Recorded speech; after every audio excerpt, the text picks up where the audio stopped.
Le Seigneur soit avec vous. Et avec votre esprit. Évangile de Jésus-Christ selon Saint Jean. Gloire à toi, Seigneur.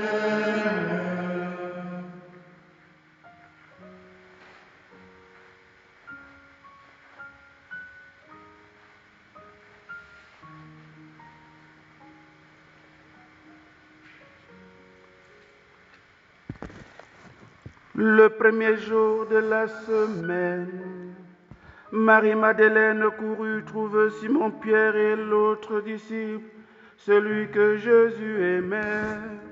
Et elle leur dit, on a enlevé le Seigneur de son tombeau, et nous ne savons pas où on l'a déposé. Pierre partit donc avec l'autre disciple pour se rendre au tombeau.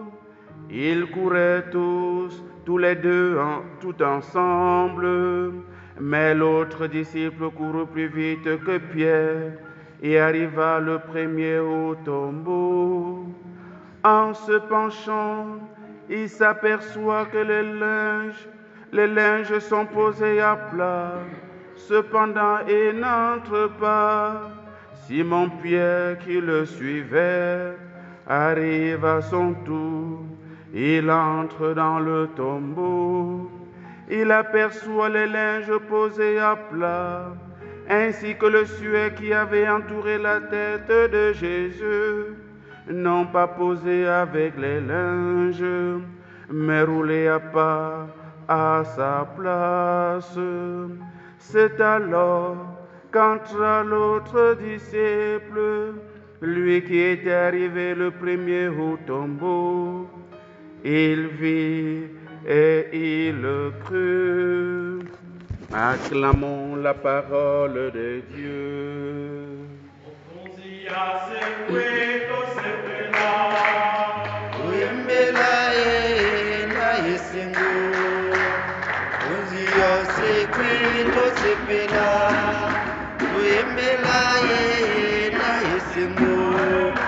Alléluia, alléluia, alléluia, alléluia, alléluia, alléluia, alléluia,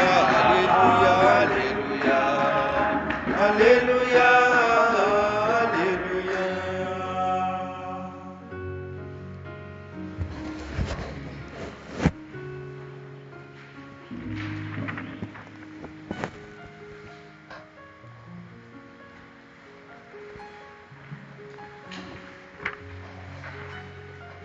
Lorsque nous regardons un peu le déroulé d'une année liturgique, nous constatons que, je pense que ça participe toujours de la sagesse de l'Église, nous constatons que Jean est le premier apôtre, soit le deuxième, cela dépend de l'année liturgique.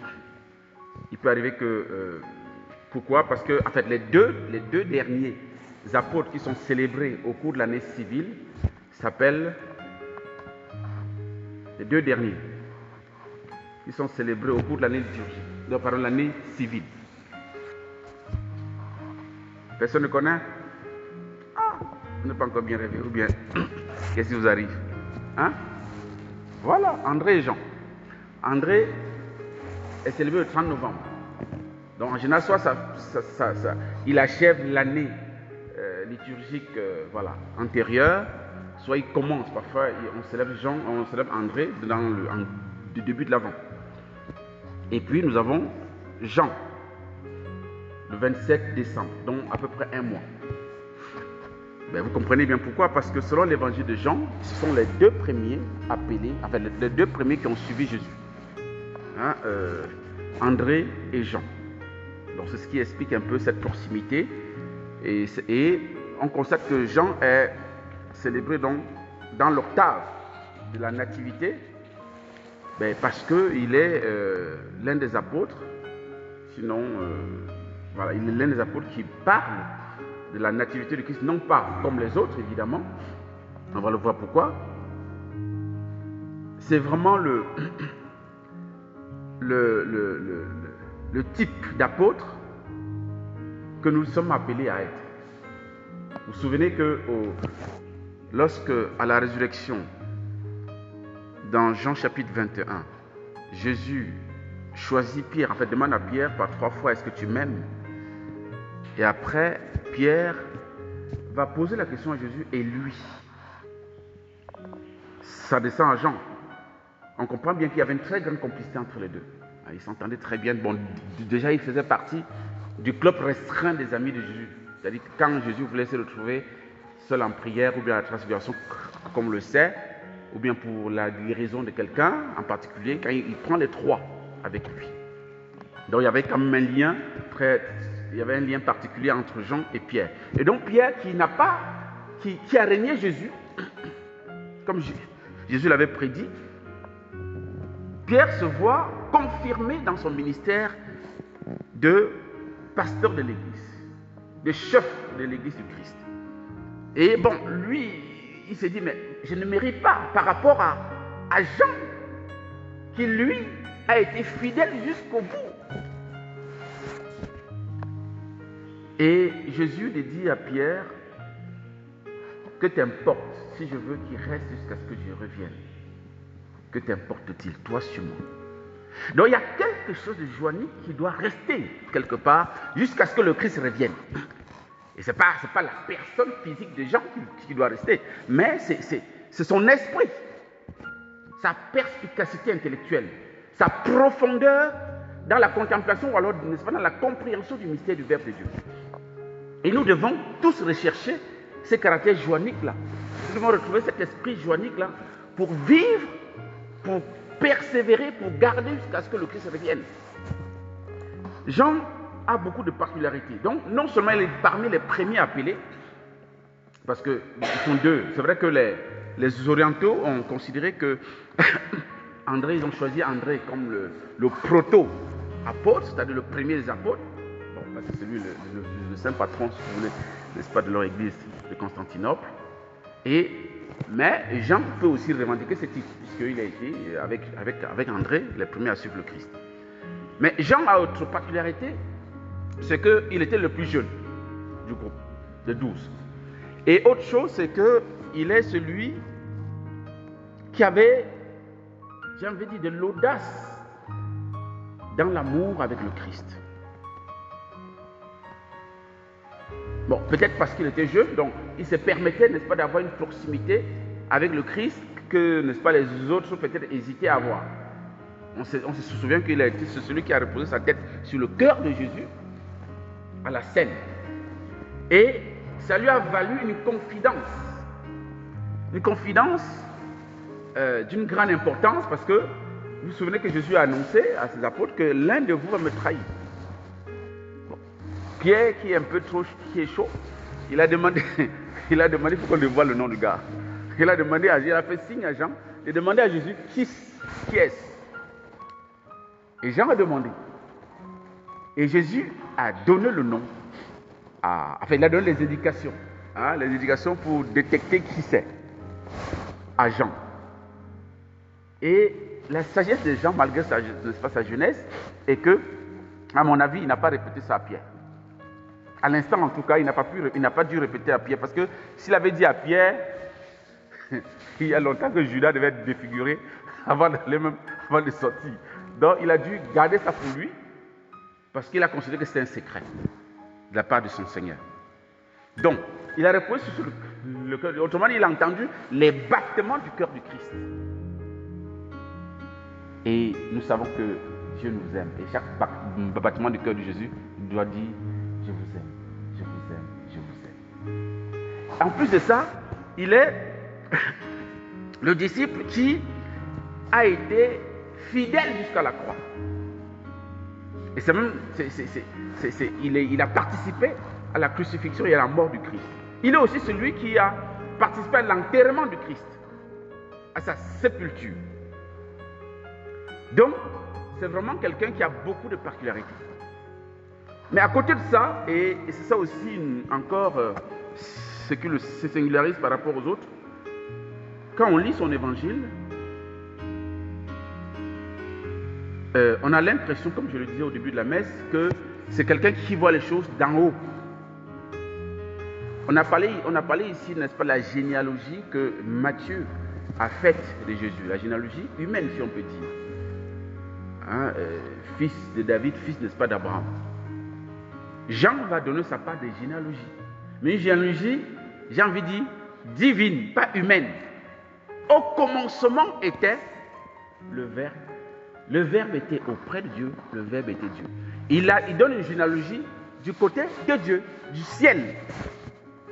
Pour dire, et c'est parce qu'il le fait, pourquoi? Parce que aussi, il est le dernier à écrire l'évangile. A écrit, n'est-ce pas, le 4e évangile. Les autres ont été écrits avant. Vous savez aussi qu'il n'est pas le dernier apôtre à mourir. C'est le seul dont on ne célèbre pas en rouge, on célèbre en blanc parce qu'il n'est pas mort martyr. Même si certaines traditions pensent qu'il est mort martyr, on l'a plongé dans de l'huile bouillante.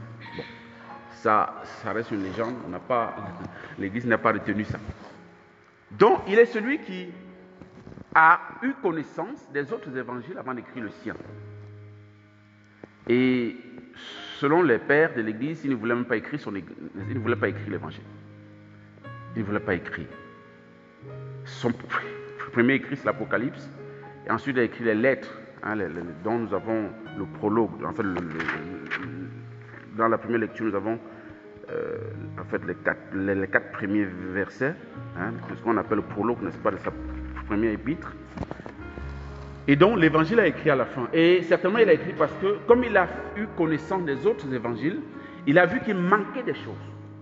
Et des choses essentielles.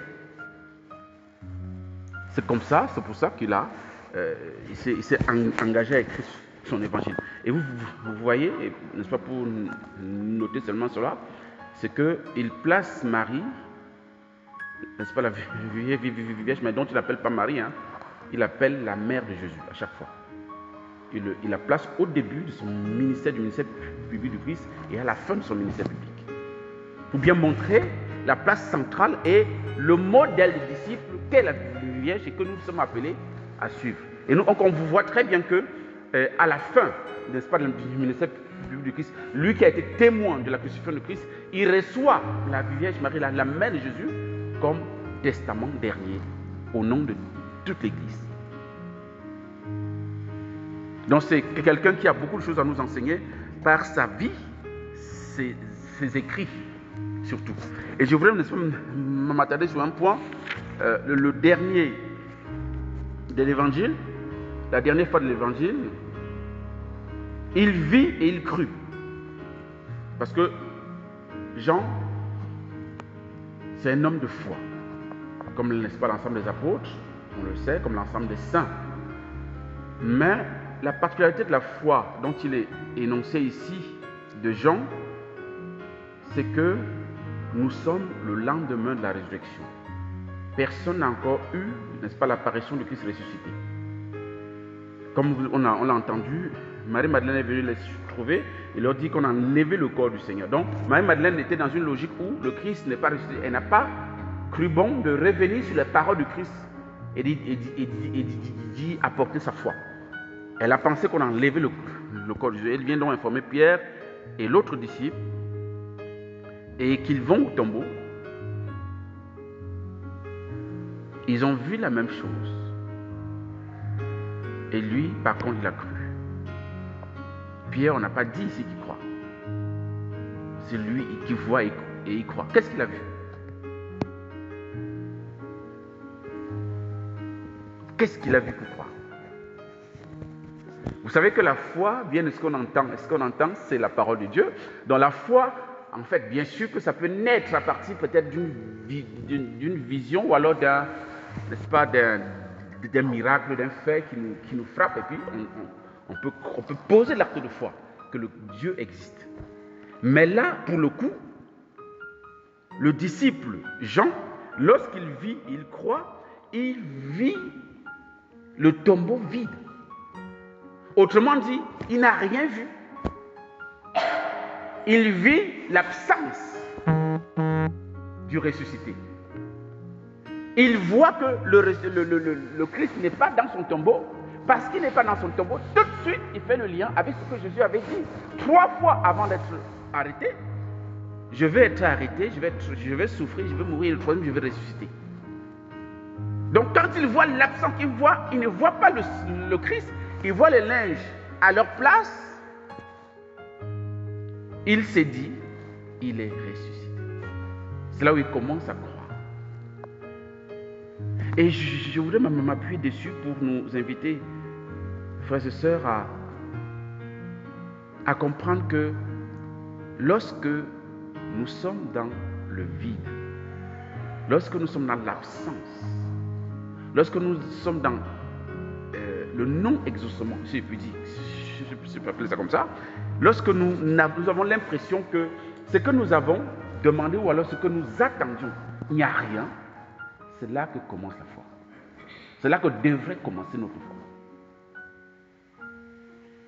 La foi est l'adhésion à une absence visible, bien sûr, mais à une présence qui est invisible.